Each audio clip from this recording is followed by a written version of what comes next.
மாற்றம்லாம் ஒன்றும் கிடையாதுண்ணா. அப்படின்னா நீங்கள் சொன்ன மாதிரி என்டி கேக்கு போட்டிருக்கணும். இது வந்து அப்படிலாம் கிடையாது. அவன் சொன்ன மாதிரி தான், ஒரே ஒரு ஃபேம், ஒரே ஒரு ஆள், அவருக்காக மக்கள் வாய்ப்பு கொடுத்துருக்காங்க. அவர் பண்ணட்டும். இந்த 5 வருஷம் அவர் என்ன பண்ணுறாரு, ஆக்சுவலாக இனிமேல் தான் ரியல் பாலிடிக்ஸே ஸ்டார்ட் ஆக போகுது.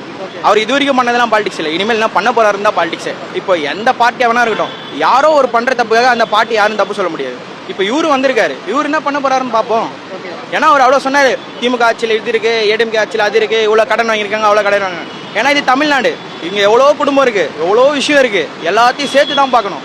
அவர் எல்லாமே சொல்லியிருக்காரு. ஆக்சுவலாக அவர் கேம்பெயினில் கூட என்ன சொன்னார், 4500 படிக்காதவங்களுக்கு தருவேன்னாரு, தாய்மாமன் சீர் கொடுப்பேன்னாரு. அப்புறம் இப்போ 200 யூனிட் ஃப்ரீன்னு சொல்லியிருக்காரு. இதெல்லாம் 6 சிலிண்டர் ஃப்ரீன்னு சொல்லியிருக்காரு. உங்களுக்கே தெரியும் எல்பிஜியோட கான்ஃப்ளிக்ட் என்னன்னு. இவ்வளவும் சொல்லியிருக்காரு. இதெல்லாம் அவரால் பண்ண முடியுமா, பண்ணி காட்டுவாரா? இதுக்கான பட்ஜெட்டுக்கு எங்கே போவார்? இவ்வளோ மேனிஃபெஸ்டோ இவ்வளோ சொல்லிட்டாரு, ஆல்ரெடி அவ்வளோ கடன் இருக்கு. அதுக்கான பட்ஜெட்டுக்கு எங்கே போவார், என்ன பண்ணுவார்? இவ்வளோ சொல்லிட்டாங்க. இதுக்கப்புறம் அந்த இப்போ எவ்வளோ எல்பிஜி தட்டுப்பாடு இருக்குது, எவ்வளோ இது இருக்குது, அதுக்கு என்ன பண்ணுவாங்க எல்பிஜி? ஆக்சுவலாக விஜய் என்ன சொன்னார்னா, ஒரு வாய்ப்பு கொடுங்கன்னு சொல்லி எல்லார்ட்டையும் கேட்டார்.